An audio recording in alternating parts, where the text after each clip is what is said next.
Hello, all you lovers and loverettes. Welcome to a special Valentine's Day edition of the Quotable Podcast. I'm your host, Morgan. And I'm your other host, Dutch. And we're here to bring the soothing sounds to put you all in the mood. Indeed. And you don't need no baby making magic blankets or nothing. So just sit back, relax. And we are going to go ahead and give you the proposal. So it's kind of cold out. Actually, it's not kind of cold out. It's very cold out. It's pretty friggin' cold out. We got a fire going in the fireplace. You better believe it. It's all nice and romantical-like. I don't know if you can... I don't hear any crackling just yet. No, not just yet, but I mean, that wood is still pretty fresh. It is. So, but soon. How soon? So we just briefly talked about potentially doing this movie, just because I know it's one that both of us enjoy, and then, just because Valentine's Day was coming up while we had this conversation, right. Because as of that time, it is, I don't have my glasses on. What's today's date? The 18th, 19th, something like that? Probably 20th, the 20th. maybe? Yeah, January 20th. So yes. Valentine's Day is right around the corner. By the time you listen to this, I think Valentine's Day will be in 2 days. Right. Correct. So on all counts. That's what I'm talking about. So I just have to say that Ryan Reynolds and Sandra Bullock's chemistry is pretty on point. Yeah, I do remember hearing something or reading something shortly after this movie came out. She had a brief stint of marriage with Jesse James, the famous motorcycle builder from West Coast Choppers. And, to me, he's a good dude. He seemed like a pretty good dude. I've watched that show before. But, made some mistakes. And those mistakes cost him that marriage. I mean, hey, happens to all of us. We've all had mistakes. All of our marriages have failed. So I've had 0 marriages. Good for you. That's why I live vicariously through you, because my life is boring. I remember when my marriage failed. It was epic. Well, I made sure it was epic because, I'm not going to go into a real name status. You shouldn't. No. But anyway, that's neither here nor there. But well, I do have some advice, though, for people who are married. Keep it in your pants? No. The best way to not fail at a marriage is to never get married. It's actually pretty solid advice. Well, that's kind of the opposite of what we're trying to do with this episode here. Yes. We're trying to bring you people together. I mean, this is baby making weather. Yeah. It's 20 degrees outside. You can't just sit here and be like, oh, yeah, no, I'm going to go out and hit the town, please.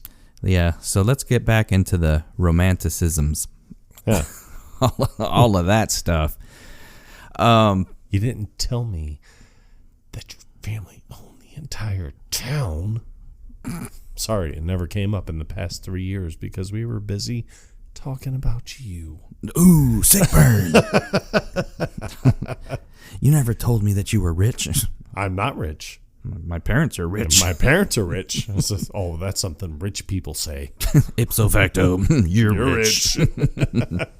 Don't be modest, Andrew. Now, Andrew could be rich. He very well could be. I mean, his dad has told him numerous times, well, at least from what you can gather, numerous times, that they had this conversation. Andrew doesn't want to do that. I think Andrew is one of those guys that he wants to build his legacy on his own, and he wants no help from the outside. Probably his dad probably has even offered him money to be like, hey, I'll give you $1 million, just come back home, run the family business, which the family business literally is everything. He owns everything. He owns Sitka, Alaska. I mean, it's Paxton General Store, it's Paxton Mail, Paxton Paxton Crew, Drug and Pharmacy, everything that you can. It is everything that you can put your name in front of. He has done it. He even owns the Gentleman's Club, or is it a ladies' club? Maybe that Oscar dances in. His name never know. His name is not actually Oscar. It is in real life, but Ramon. Ramon, yes. Ramone. All right, now can you spell it in English, please? Sandra Bullock establishes herself pretty much right off the bat as she is a force to be reckoned with. Right, she is basically I am, nothing but a businesswoman, and I will take down anything and everything in front of me. I will stand up to anything and everything in front of me. That's how strong of a businesswoman she is. The only thing that she cannot stand up to is the American government, because they want to deport her. Yeah, but she wants to turn a blind eye. Yeah, she's just like, oh, what are you talking about? I'm not even an immigrant. I'm from Canada. For God's sakes. Which I do love that reference, because you have her, who's, I think she was born in, I can't remember where, but you have her assistant played by Ryan Reynolds, who's actually from Canada. And so their roles are reversed, where it's like, he's the American, she's the Canadian, when in real life it's reversed. He's Canadian, she's American, and she is trying to basically just sit here and be like, I really want to save my career, and, I like, look at me. I fell in love with my assistant, and we're getting married. And her boss is like, it's terrific. Just make it legal. But I do love when she sits there and says that, like, in front of her bosses, and one of the bosses is like, isn't he your secretary? And he's like, assistant. And then she's like, yeah, secretary, assistant, just a title. And then she's like, oh, come on. It's not the first time that one of us fell in love with our assistants. LaQuisha? Right, Bob? Remember LaQuisha? And he just kind of shuts his mouth and puts his head down like, oh, yeah. Yep. That's right. I was just looking to see where this can be streamed. I'm trusting the accuracy of IMDb, but I don't trust the accuracy of IMDb. It says the proposal is available on Hulu and Peacock.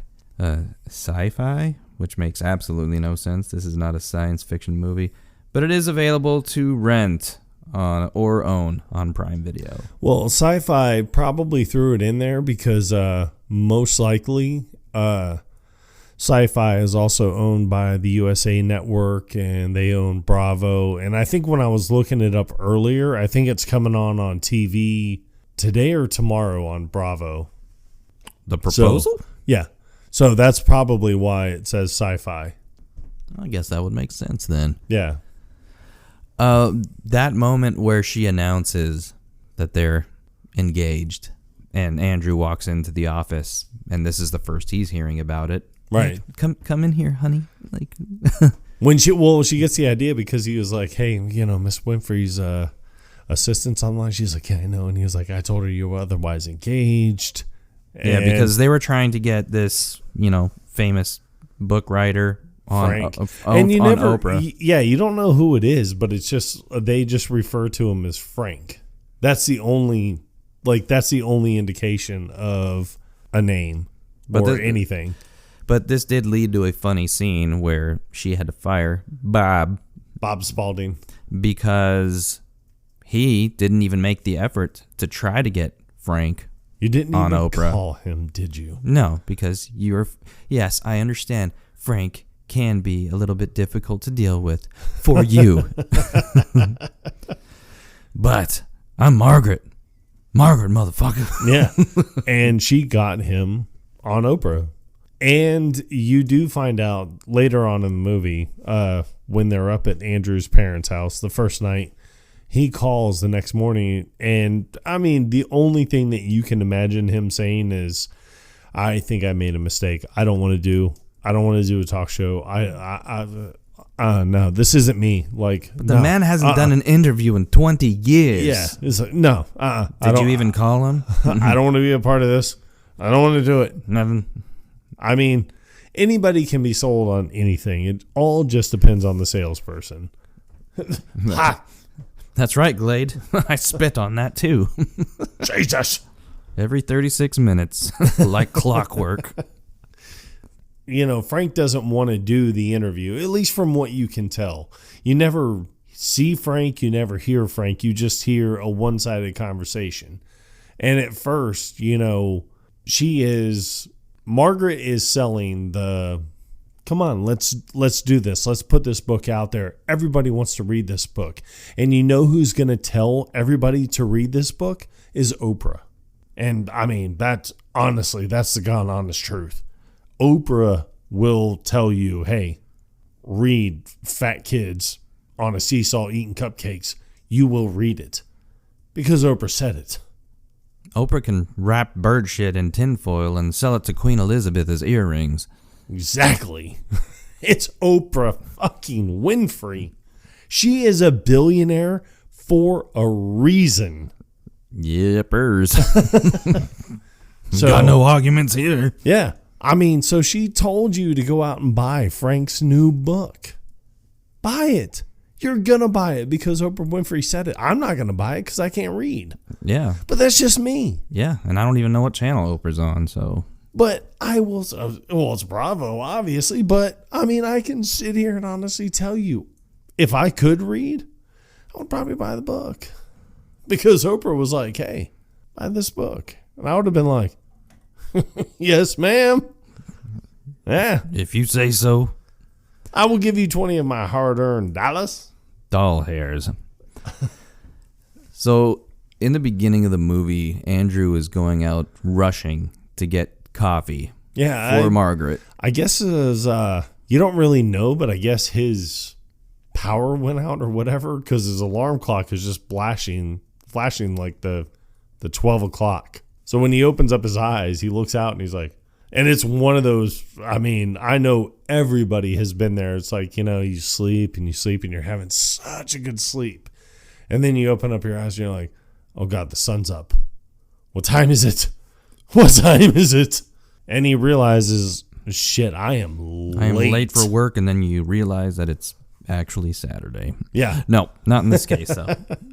Nope, but he has his routine because the barista at, I don't know if it was Starbucks or just a random cafe, but the girl behind the counter definitely knows him from being a frequent flyer. It probably would have been a random cafe because I'm not sure if they would have had enough money to pay Starbucks. They had enough money to pay Sandra Bullock and Ryan Reynolds.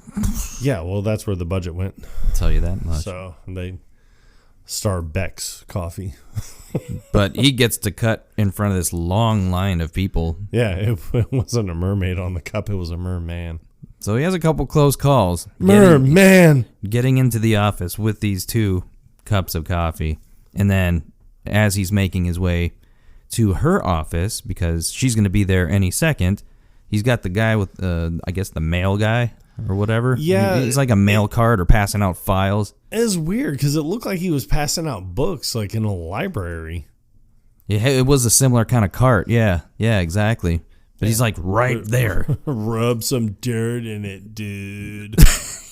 What an ass. I know. But yeah, he spills her coffee, and it just so happens that he ordered the same exact thing. Not because he's pathetic, but because it's like Christmas in a cup. Who doesn't like an unsweetened cinnamon soy latte? I'll tell you who. Me. Not this guy. I want the sweet. I want that sugar. So, yeah, so he does all that. When he goes up to his friend, and I think was it Jordan, and he was like, I need your shirt in the next 5 seconds. He's like, what? And he was like, Lakers, Bulls, courtside seats, I need it right now in the next 5 seconds. 5, 4, 3, 2, 1.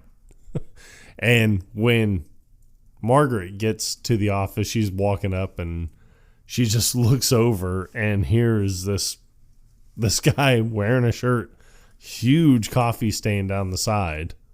And when she goes into her office, he's there with her coffee and he was like, oh, here you go. And when she takes a sip and she was like, who is Trish and why? It's Jillian. Jillian. And why should I call her? Why does she want me to call her? It's like, that was originally my cup. Your coffee spilled. And I think she's like, why am I drinking your coffee? Yeah, it's like, it was a very, very unfortunate book card accident. That line would have been way better. It was a very, very unfortunate book card accident. Nobody could have foreseen it. So you got stuck with my coffee. You drink unsweetened cinnamon soy lattes? Yeah, it's like Christmas in a cup.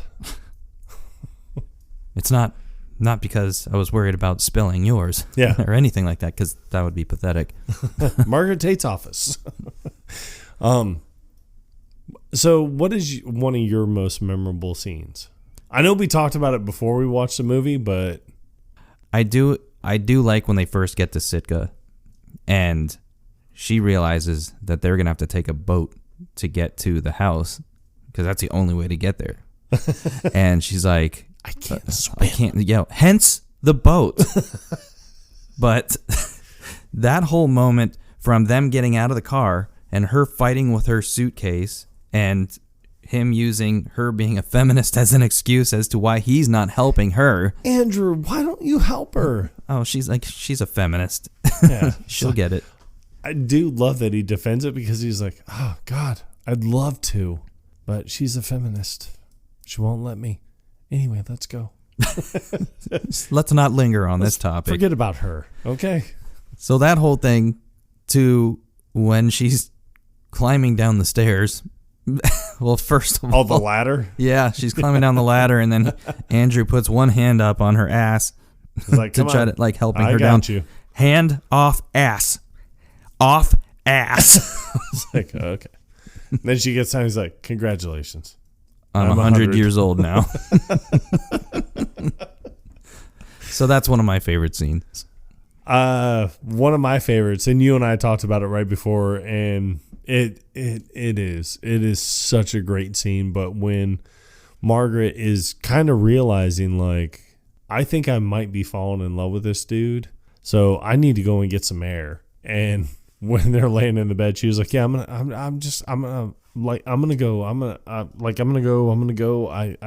get some air." And he's like, "Oh yeah, it's the bathroom." That's the bathroom. She's like, "Oh yeah, no, I'm just going to the bathroom, and then I'm gonna go get some air."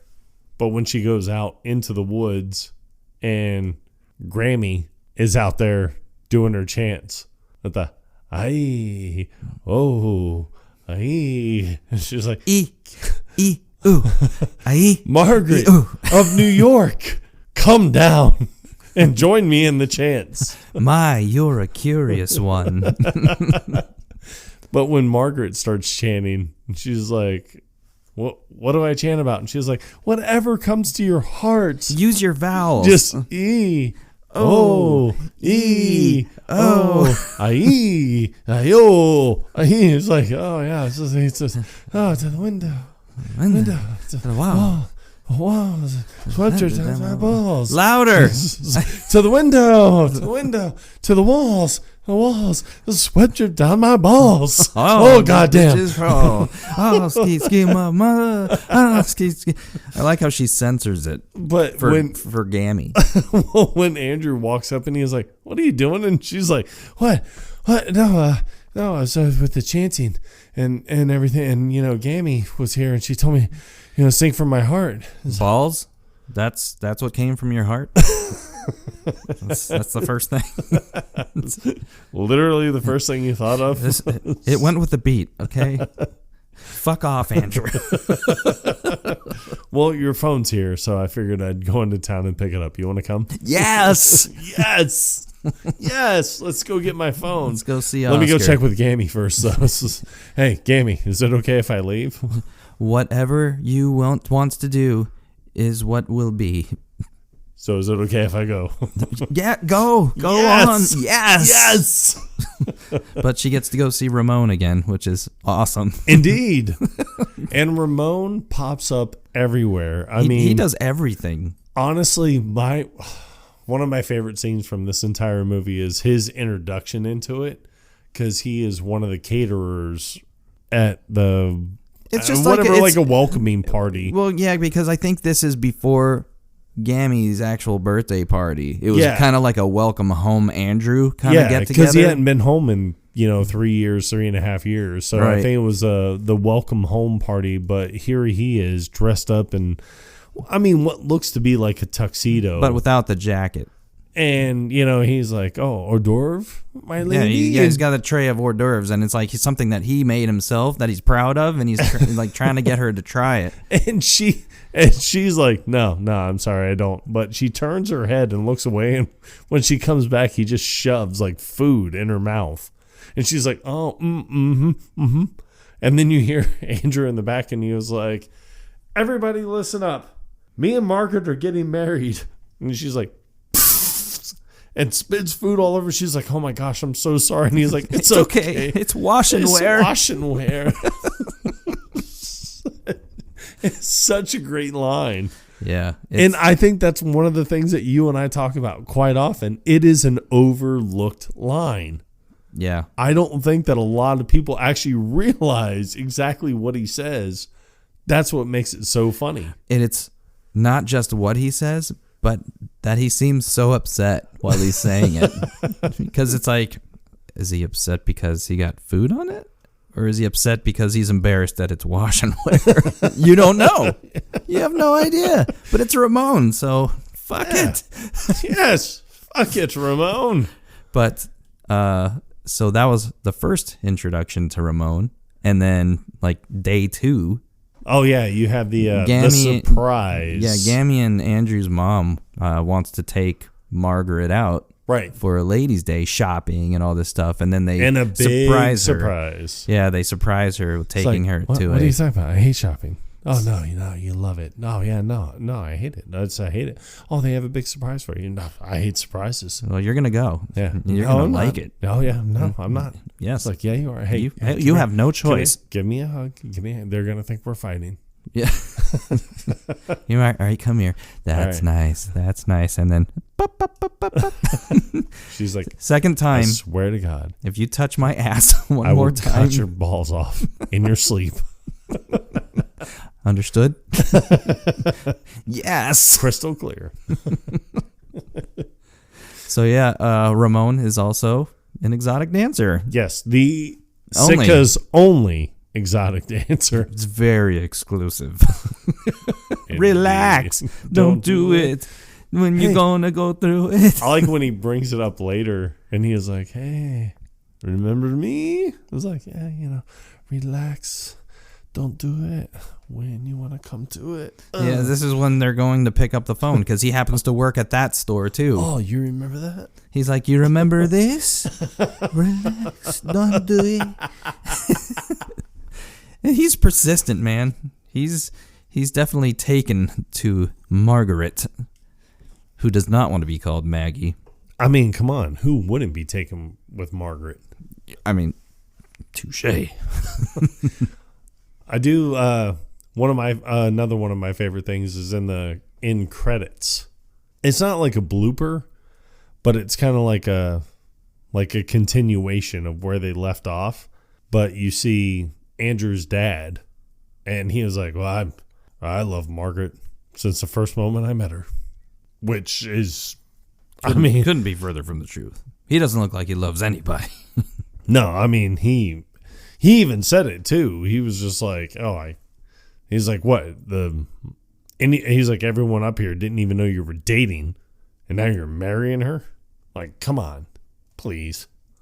Now is it Margaret or is it Satan's mistress? Because I've heard it both ways. Oh my God. Betty White was so great in this. May you rest, Queen. May you rest. But they had to announce the wedding to like the immigration office, and they're not buying it. Now, are you marrying her just because you're about to be deported?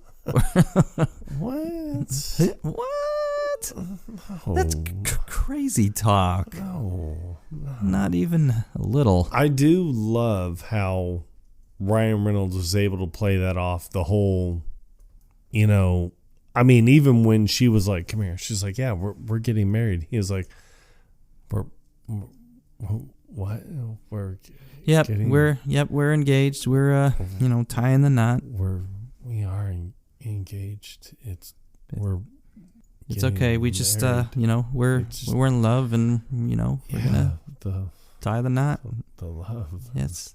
It's just, right, but sweetie? his like dumbfoundry. And he's basically just like, repeating things that she's saying. What? But not accepting or admitting that this is actually almost like happening. he sat there and thought to himself, like, how the hell did I get here? What? Where am I? What? This is, okay, I can tell you right now, this is not making any sense whatsoever. But I did like when he finally goes along with this whole ordeal that he makes her get on her knees on the sidewalk in the middle of New York City. Come on. On your knees. Get on your knees and tell me you love me. But she does it. Yeah. But he didn't like the first time she says it, though. No. It's like, will you marry me? No. No, I'm not really feeling the love. Yeah, no. Here, so. Okay. Say it again, but say it like you mean it. Andrew? Sweetheart? Sweet Andrew. Will you marry me? With cherry on top. Yes, but I don't appreciate the sarcasm. I do like when they were telling the story. It's like, oh, did I miss a story? Like, what story? Oh, when he proposed. And then Gammy chimes in and she's like, oh, the story of how a man proposes really says a lot about his character. So they just try to improvise. Well, they're not only improvising, but, she's trying to make him seem like a total douchebag. I don't want to, not a douchebag, but just like someone that's just, so pussy whipped and puppy love that it's, oh, well, he can't do this. Like, come on. But so she's like, yeah, he made me a little boucher box. It was so nice. It was pictures of himself, and he was like, I didn't do that. And then she was like, yeah, and then I went to that hotel room, and I was going to confront him because I felt that he was cheating on me. And she was like, so I opened up the door, and he was like... No, she said that, like, he was going to give her the ring, but when she opened the box, there was no ring. Yeah. There was no ring. Well, that's what he said. He was like, no ring. No ring. Yeah, no, but there was a note telling her... This hotel, a date and a time to meet me at this hotel, real Humphrey Bogart style. Yeah. So, and then when she was like, and I thought that he was seeing someone else, and I went there and I kicked open that door, she was like, and there he was, and he was like, yeah. Standing. Like a man. She's like, kneeling. Nobody can see through this. I mean, but the chemistry between them is so unbelievable. This is probably one of the best romantic comedies I've ever seen. Yeah, because it's not all girly, and it's something that can be appreciated by all parties. Yeah, I do like when they came home from the Sitka's only male stripper club, and they're walking up, and I'm hearing a little crack-a-lacking now. Nice. The fire's getting going, folks. But Andrew's chopping away at that canoe, and his mom's like, Andrew, what is it, honey? And he can't hear anything because he's got his listening to headphones. music. And then when she goes in, and she was like, why on earth is Andrew out there hollowing out that old stupid canoe, and the dad's like, oh, maybe he's trying to escape. And she's like, what did you do, Joe? And he's like, what? Nothing. We had a frank conversation about his future. And she was like, oh, yeah, great. Oh, grand. Wonderful. Yeah, you chased him away. So you have this big time, like, corporate head person that literally built an empire. And he even says that. He was like, I practically built this empire from the ground up. It was like me and your mom. But mom sits there and looks at dad and goes, yeah, no, you fuck this up. You fix it. You fix it now, Joe. Now. And he was just like, okay. Yeah, but they have that serious moment that, you do see in movies like this. Right. Where Andrew he had his own dreams, and it didn't fall under the umbrella of what his dad was trying to do. He wanted somebody to pass off this empire to, I'm sorry you didn't have another son, that can take on the family business and everything like that, but this was my dream. Yeah. And his dad just couldn't see that. He thinks he's just screwing around in New York. Yeah. It's like, if you're going to go screwing around anywhere, wouldn't you find someplace cheaper to live? Oh, God, like fucking Decatur. Anywhere else. I mean, cheese and crackers. Anywhere but California. Or Chicago. Because shit. So, no, and then you do see that their love, between Andrew and Margaret, like that love does start to blossom. Yeah, they're starting to learn more and more about each other as the time progresses. A very short period of time, mind you. Yeah, it's 3 days. And they have little moments where they kind of start to bond, even though it comes organically. It does. And the only time that it works is when it's not forced. So, for instance, the moment where Andrew's mom comes in, brings that tray with like the cinnamon rolls and like the coffee and everything like that. So Andrew's been sleeping on the floor this whole time. And he has to like get up really quick and get into bed so they can act like they've actually been sleeping in the same bed with one another. Right. But then after his mom leaves, he's like stressed out, because first she comes in, and then Gammy comes in, and then the dad comes in, and it's like, all right, well, we have this idea for you to get married in the barn. Can we not do the whole Brady Bunch good morning thing right now? Like, we just woke up. It's a lot to take in. But, after everybody walks out, it's like he's just like, I don't know what the hell. I can't deal with this. You can tell he's stressed out, and Margaret starts rubbing his shoulders. Just like, it's going to be okay. Like, are you okay? Just checking on him. And it was a legitimate concern. The first time that you've seen her act like one bit concerned with Andrew's well-being. So that was one moment. And honestly, tell you the truth, that is a very, very powerful moment where it's like, oh my gosh, like, wow, this, you start to see somewhat of a human emotion from this person, because you are led to believe that she just lures children into the woods and eats them. Yeah, I mean, because there are certain times, I mean, like, even a lot of time, like in the very beginning, you have when Margaret first comes into the office and people are like typing in the IMs, they're like, it's here. Mm-hmm. And then, she goes to see Bob, but Andrew runs out of his office really quick and gets on his computer, and he's like, the witch is on the broom. I mean, so that just to see that genuine emotionality between everyone or between them two at least, mainly coming from her, like, hey, and then she gets up and like gets some breakfast and everything. She was like, oh, I gotta learn how to take care of my man. If I'm gonna keep him around, don't want him leaving me for another lady. I mean, those are genuine moments where you're like, wow, yeah, this person does have a heart. And I like it. The other moment is Margaret goes with Gammy to try on the wedding dress, which has to be fitted down. It was like Gammy's old dress. Now, there is one thing that I did learn in this movie, and that is everything is a family tradition. It is. Literally everything in the world. It doesn't matter what you're doing. It's a family tradition. Yeah, passing down a dress or a necklace. It's tradition. Or the baby maker. Yeah. Oh, it's tradition that you sleep with it. It's all, cinnamon rolls in bed. It's tradition. It's tradition. The puppy getting picked up by the eagle. It's tradition. You name it. There's a tradition for it. You better believe it.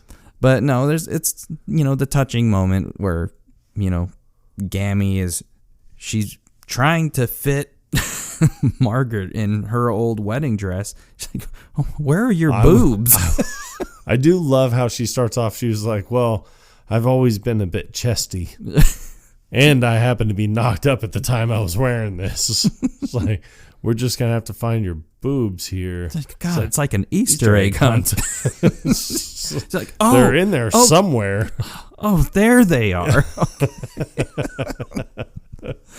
But when Gammy goes to give her this, it's like a turquoise necklace, a gold necklace with a turquoise kind of charm on it, and it's like 150 years. Yeah, it was been like in the family. Her great grandmother's, I think, is what she said. And Margaret's starting to realize this is a mistake. This is bad. I can't accept this. Yeah, and I believe it was more along the lines of it's because this is all starting to get way too real. That's exactly what it was. At first, it was just oh, hey, let's get married, have a cheapo wedding. We'll be married for a year. You get a quickie divorce, and then you can just move on with your life. But now it's, oh, wow, I see the people that I'm affecting with this. And, you don't want to be a part of it. Yeah, because she doesn't have any family. Her parents are gone. Yeah, they passed away. And I don't think it ever says how they passed away. No, she just said they passed away. She just said that they're gone because this was one of the questions that the immigration guy was talking about. Andrew's parents. Nope, they're both alive and well. Yep. And where do they live? Enough about me. Andrew, you do more of the talking. Sitka. Yeah, Sitka. Yeah, Alaska. Alaska. Alaska. It's realizing, oh shit, I have to travel all the way across the country, or worse, across the country. But Alaska is basically Canada if you think about it. They're connected. Ipso facto details. But she gets really upset, and that's why she goes back to the boat where Andrew's waiting for her, and then she just hijacks the boat and just starts taking off. Yeah. And he's barely gotten the ropes off of the dock and everything. Margaret, what is going on? What's wrong with you? But then... And she is like, what? No, you have a life here. And he's... he gave up that life. He was like, no, that's not the life he wants. He doesn't want to be secluded to Sitka, Alaska. He wants to be in New York. And at this point, you kind of start to realize that, she is having feelings, but you've already been kind of introduced to Andrew having feelings for her. And I think that the way that they showed their feelings for one another was very unspoken, but also very powerful. Yeah, very, very different too. Similar but different, I guess. But this moment on the boat, she's upset and she's driving the boat, and then at one point she just steps away while the boat's still moving. Yeah, and you Andrew can't has to just walk away from a speedboat, woman. And Yads. Andrew's trying to get her to spill the beans, what's she so upset about, and she just shut down. She's like, oh my God, what about Gammy? And he's like, she's not going to find out. She was like, oh, this will kill her. And he was like, no, it won't, because she'll never know, right?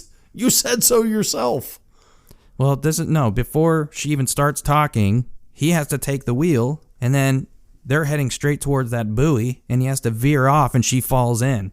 And so this is the moment that I was talking about. He has to pull her back onto the boat, and then he wraps her in a blanket, and he's hugging her to keep her warm, give her the body heat. This is before they actually start talking again. So this unspoken moment was another powerful, moment where the two of them realize that, maybe there's something here. Yeah.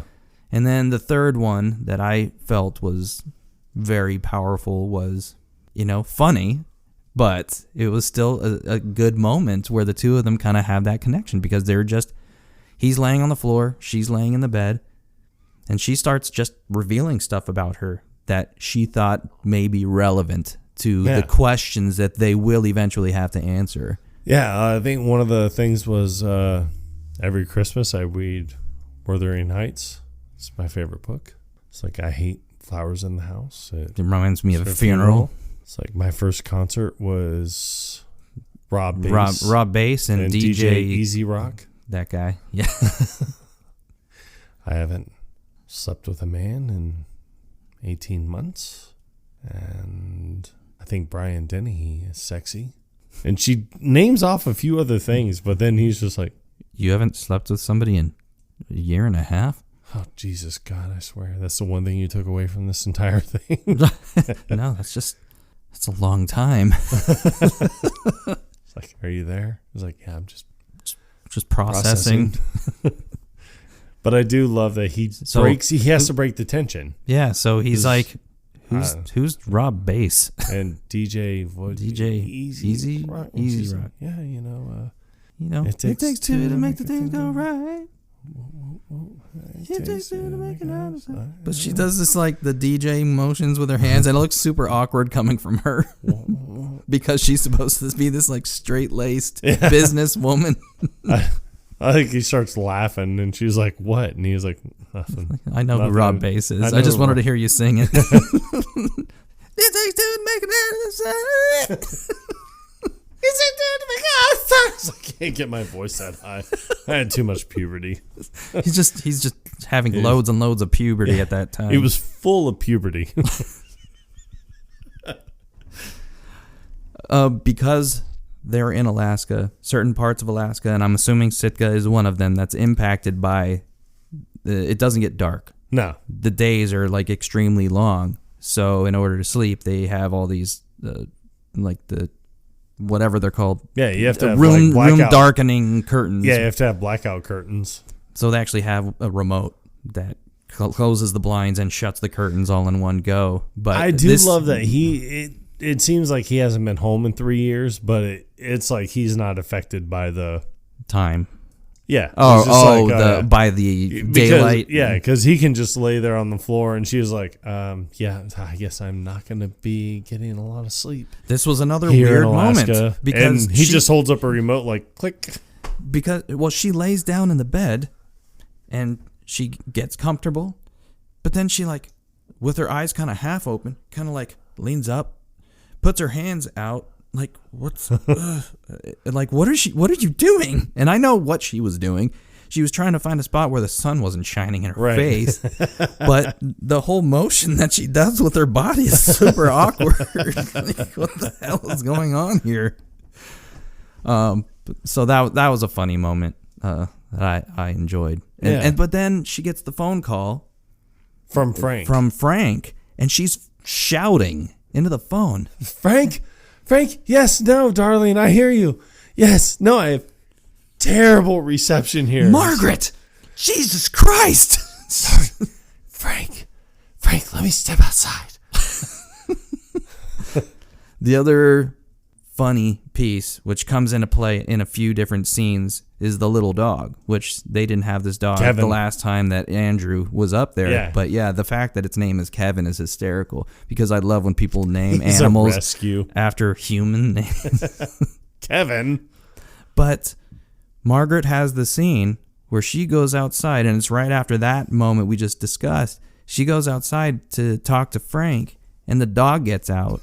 After Gammy had already said something like, we can't let the dog outside because the eagles will get him. Yeah, and I love Andrew. He's just like, oh, come on. She's just telling stories. No, nobody's going to get you. So it's clear that Andrew has no problem with animals, dogs specifically. But Margaret she just seems like she's uncomfortable with anything. Well, she realizes that very quickly. She realizes that this dog just flat out hates her.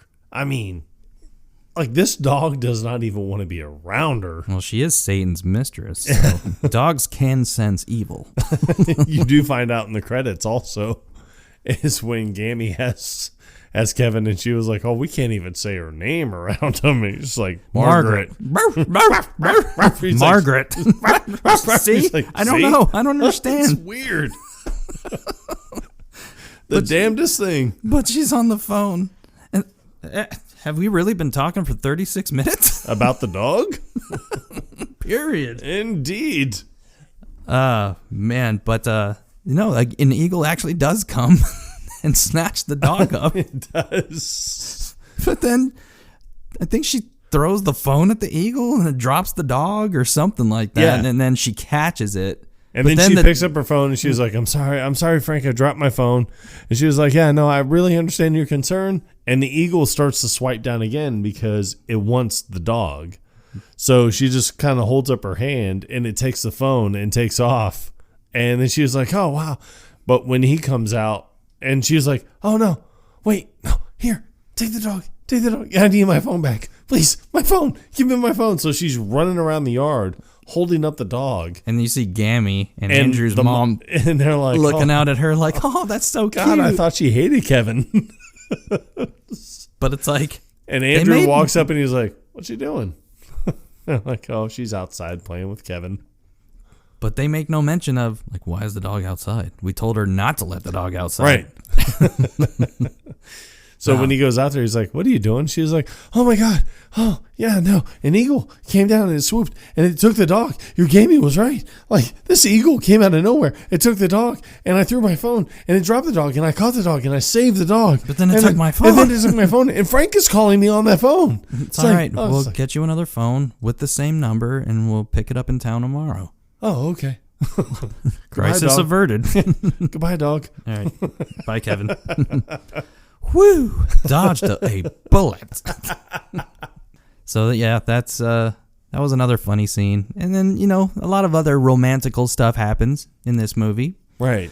They have the supposed wedding that doesn't actually happen because she grows a conscience. Yeah, she doesn't want to I guess in all actuality, like, break the heart of the people that she's come to love.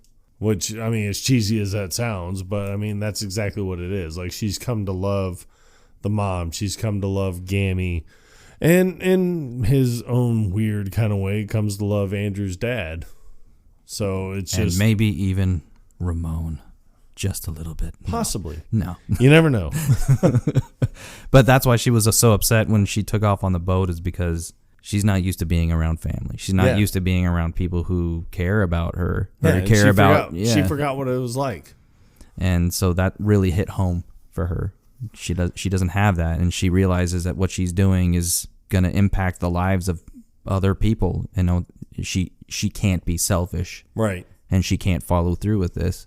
So, good for her. Yeah.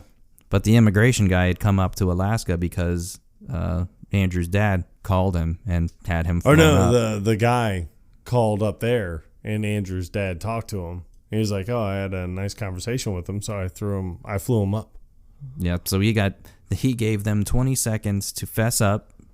Come on, Andrew, take the deal. It's like, you'll get off scot-free. Yeah. She'll move to Canada and all will be in in the world. Yeah, what a dick move. And even right then, dude, you and I have said it repeatedly. Honesty will get you everywhere. Yep. All you need to do is just be honest. And all he needed to say right then and there was, look, you know what? You may not agree with it. I don't even agree with it. But I fell in love with this woman. I am in love with this woman. Right here, right now. I love her. And everyone could have been like, oh, wow. Okay. All right, then. Moving on. Yeah. He could have even said, like, you know what, originally, I was going to do this so she didn't have to be deported, but I've gotten to know her over the past couple of days, and this is legit. Like, we have feelings for each other. Yeah. And even at the end when he says, he was like, 4 days ago, I hated you. I loathed you. Loathe. I had dreams. You got hit by a cab. Or poisoned. He's like, but then we kissed. And it's funny hearing it from like an outsider's perspective because you have all these people in an office. And he's like, but then we kissed. And then you told me about your tattoo. And then I saw you naked. It's like, what? Like, what kind of weekend did you have? Were you a Burning Man or something? Like, this is weird.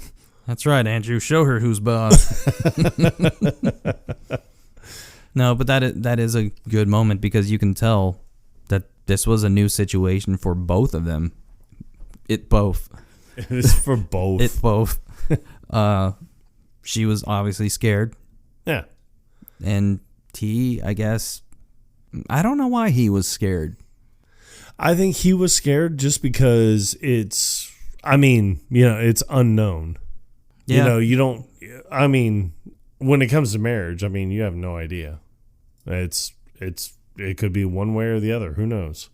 Yeah, but it made for a great ending scene. It did. It did. It really kicked up a notch. Really tied the movie together.